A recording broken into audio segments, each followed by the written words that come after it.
사복음서를 보면 예수님이 이 바리새인들을 보고 좋게 평가하는 경우가 거의 없습니다. 그렇죠? 뭐 거의 없는 게 아니라 이렇게 제 기억에는 바리새인을 뭐 좋게 평가한 그 기억이 나지 않습니다.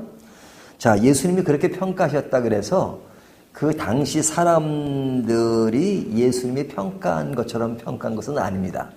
당대 사람들은 그들을 굉장히 높은 사람으로 봤습니다. 우뚝 선 자, 또 앞으로 끌고 가는 사람, 또 높은 자로 인식되었고 경건한 자로 인식이 되었습니다. 그래서 이들의 어떤 종교적인 그 외형적 모습이 굉장히 경건하게 보였습니다. 그런데 예수님이 당시 사람들은 경건하게 보았는데 예수님이 부정적인 평가를 하시는 것은 예수님은 외모로만 보시는 것이 아니라 그 속을 보셨기 때문에 그렇습니다.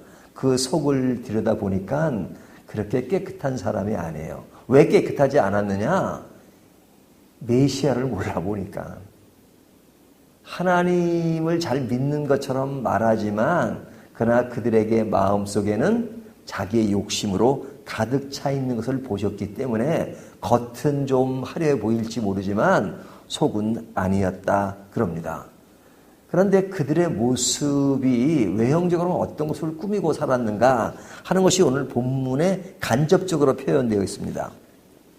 43절과 44절을 보면요. 더러운 귀신이 사람에게서 나갈 때에 물 없는 곳으로 다니며 쉬기를 구하되 쉴 곳을 얻지 못하고 44절 이에 이르되 내가 나온 내 집으로 돌아가리라 하고 와 보니 그 집이 비고 청소되고 수리되었거늘 그러죠. 자, 이 귀신이 바깥으로 나왔다가 집으로 돌아가 보니까 그 집이 비고 청소되고 수리되었거늘 그러죠. 그러면 비고 청소하고 수리했다 하는 것은 누굴 얘기하냐면 바리새인들을 얘기하는 겁니다. 이 바리새인들의 어떤 그 마음 상태 이런 것들을 지금 이렇게 비유적으로 얘기한 것인데요. 그들의 삶 속에는 마음을 청소하고 수리하는 모습이 있었다는 거죠. 저희가 이제 성경 말씀을 이렇게 큐티하잖아요. 큐티할 때 뭐라고 얘기하냐면 하나님의 말씀을 묵상한다 그럽니다. 묵상. 사람들이 이제 묵상한다는 말과 명상한다는 말과 이렇게 혼돈을 할 때가 있어요. 그 믿지 않는 사람들도 뭘 해요? 명상을 하잖아요. 명상을 이렇게 조용히 마음을 이렇게 명상합니다. 근데 그 명상하는 사람들의 그 기본 원리가 뭐냐면 마음을 비운다는 거예요. 마음을 비운다. 마음을 비워. 내 마음의 욕심을 다 비우고 그냥 아무 생각 없이 마음을 비운다. 이것을 명상한다 그래요. 이 명상한다는 말은 이 말이에요. 이 마음을 비우고 청소하고 수리한다 하는 겁니다. 근데 우리가 이렇게 성경을 묵상한다 할 때는 그 명상과는 달라요. 뭐가 다르냐면 명상은 마음을 비우는 거지만 묵상은 마음을 채우는 겁니다. 채우는 거예요. 뭐로 채우는 거예요? 하나님의 말씀으로 채우고 예수 그리스도로 채우고 하나님으로 채우고 성령으로 채우는 것입니다. 이것이 다른 거예요. 근데 이제 이 명상하는 사람들은 굉장히 경건해 보이잖아요. 마음을 비우고 청소하고 수리하고. 그런데 누가 그랬다는 거예요? 이런 명상을 하는 사람들이 바리새인들이 그렇단 말이에요. 그러니까 종교적인 모양이 드러나 있는 거죠. 그런데 그렇게 마음을 비우는 자에게 어떤 일이 벌어지느냐? 딱 귀신이 집을 나갔다 돌아보니까 아니 나갈 때는 집이 그냥 흐트러지고 뭐 지저분했는데 딱 와보니까 그냥 집이 깨끗해졌어요. 수리까지 하고 청소했어요. 그러니까 아이고 이거 살기 좋네 하고 다른 귀신 7을 데리고 들어와 거기 거하니 그 사람의 낮은 형편이 전보다 더욱 심하게 되었느니라. 왜? 그냥 자기보다 센 악한 마귀 7마리를 더 데리고 왔으니까 그러니까 그 사람의 상태가 더 안 좋았다. 마음을 비운다 그러니 비우기는커녕 상태가 더 안 좋았다. 이것이 지금 누구를 이해하는 바리새인들을 얘기하는 거다 이거죠. 자, 그들은 늘 어떤 그런 외향적인 것에 이렇게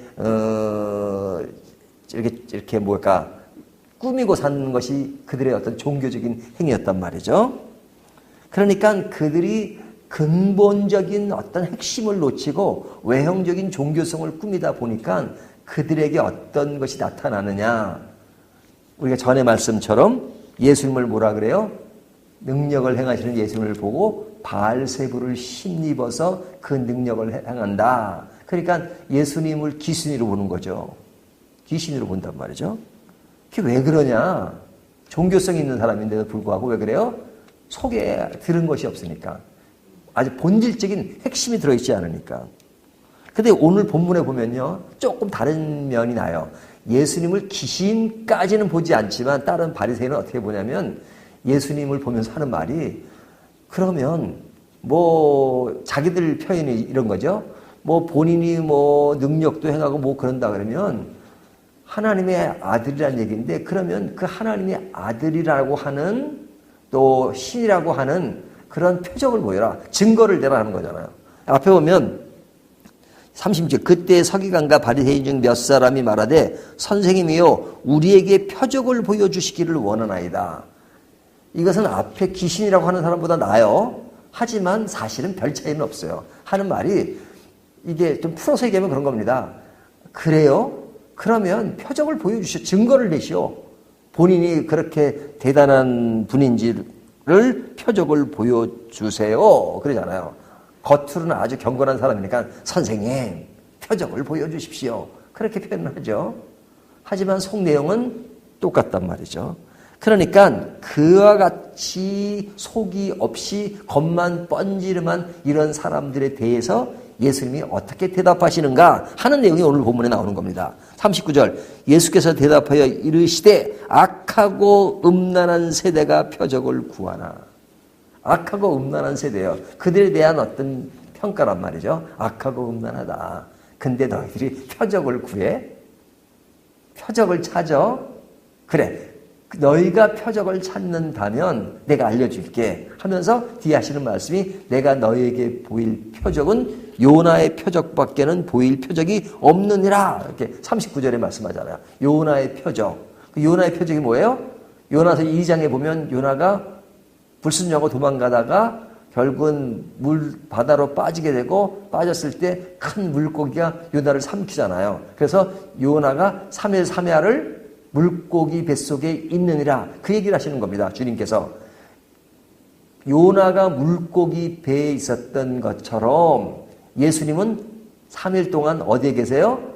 죽으셨다가 십자가에 죽으시고 그 다음에 부활하시잖아요. 그러니까 예수님이 무덤에 계시는 3일을 상징한단 말이죠. 그러니까 이 얘기는 뭐냐면 그냥 죽었다는 얘기가 아니라 예수 그리스도의 십자가를 상징하는 거죠. 십자가, 죽으심, 예수 그리스도의 십자가.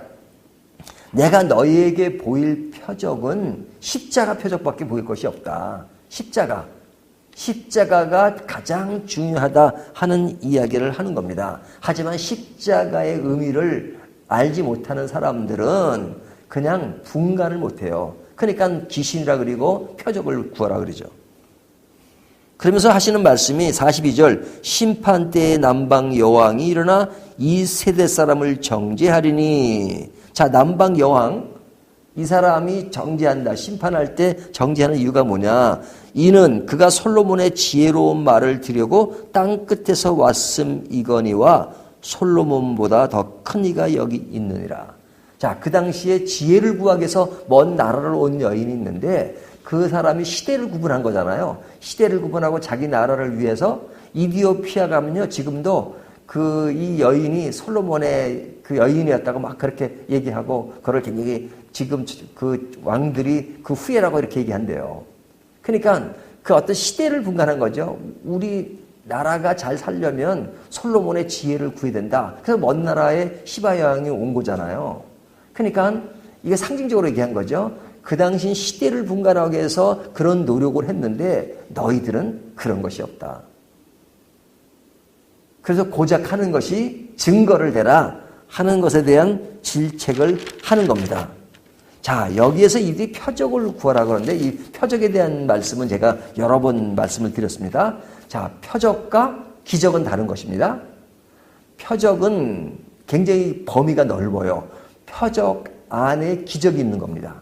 자, 예수님이 오셔서 병자를 고친 것은 기적이에요, 표적이에요? 자, 사람을 살린 것은 기적이에요, 표적이에요? 기적. 예. 자, 기적입니다. 기적이지만 다른 사람이, 예수님이 아닌 사람이 만약에 병자를 고치고 그랬다면 그 사람은 기적이에요. 하지만 예수님이 병자를 고친 것은 기적과 더불어서 표적입니다. 다른 사람이 그렇게 했다면 기적에 불과해요. 하지만 예수님은 기적과 더불어 표적이 보여진 겁니다. 표적이라고 하는 것은 뭐냐면 파켓. 이렇게 우리가 이제 활을 쏠 때 보면 그 어떤 그 표적을 향해서 이렇게 활을 겨누잖아요. 그 목표점을 향해 가는 겁니다. 그러면 예수님이 병자를 고친 이유는 단순히 병자를 고치러 이 생에 오신 것이 전부가 아니에요. 예수님이 그렇게 병자를 고치는 구약에 이미 예언된 것이에요. 메시아가 오실 것이다. 그런 메시아가 와서 뭘 하실 것이냐. 병자를 고치고 죽은 자를 살리고 말씀을 전하시고 하는 것이 예언된 것입니다. 그 예언된 것, 이것이 구약에 이루어졌는데 그것을 실제 행하는 분이 누구냐? 예수님이 오셔서 그 일을 행하셨다. 그 표적대로 행하셨다. 그러므로 예수님이 병자를 고친 것은 그가 메시아이신 것을 증명하는 것이다 하는 얘기입니다. 그러니까 세례 요한의 제자가 당신이 오실 메시아입니까? 아니면 우리가 다른 메시아를 기다려야 합니까? 라고 물으니까 예수님이 뭐라고 그러셨어요? 나는 메시아다 이렇게 말씀하지 않으셨죠. 하지만 너희들이 내가 행한 것을 보지 않았느냐? 내가 와서 뭘 했느냐? 구약 성경의 의미를 아는 세례 요한은 알 것이다. 풀어서 얘기하면 예수님이 와서 병자를 고치시고 죽은 자를 살리시고 말씀을 전하시고 하는 것을 보면 이미 예언된 것들이 성취되는 것이에요. 무엇에 대한 예의? 메시아가 오면 그 일을 하실 것이다. 그 표적이 이루어진 것을 알게 될 것이다. 그러니까 예수님이 병자를 고친 것은 메시아인 것을 증명하는 겁니다. 그 증명의 방법이 기적인 거죠. 그러니까 표적의 넓은 범주 아래 기적이라는 것이 있는 겁니다. 하지만 일반 사람들이 하는 것은 기적에 불과해요. 다시 말하면 예수 그리스도의 십자가와 강도의 십자가는 다른 겁니다. 십자가는 똑같이 졌지만 강도의 십자가는 뭐예요? 그건 자기가 그냥 잘못해가지고 죄에 대한 대가를 받는 거예요. 하지만 예수님의 십자가는 자신의 죄를 받는 것이 아니잖아요. 누구의 죄를? 우리의 죄를. 근데 그 십자가가 우리의 죄를 위한 십자가라는 것이 어떻게 증명이 돼요? 표적이 있으니까. 어떤 표적? 이미 구약 성경부터 계속해서 하나님이 메시아를 보내줄 것이다. 그가 오셔서 십자가를 질 것이다. 하는 그런 모든 예언의 성취니까 그 십자가가 우리를 구원한다는 확신을 주는 것이죠. 그것이 표적이에요. 그냥 단순히 그냥 자기 죄 때문에 죽는 것은 그냥 표적이 아니고 십자가에 죽는 거예요. 죄에 대한 대가를 받는 것이고. 자, 이것을 볼 수 있는 것이 뭐예요? 이것이 믿음인 거예요.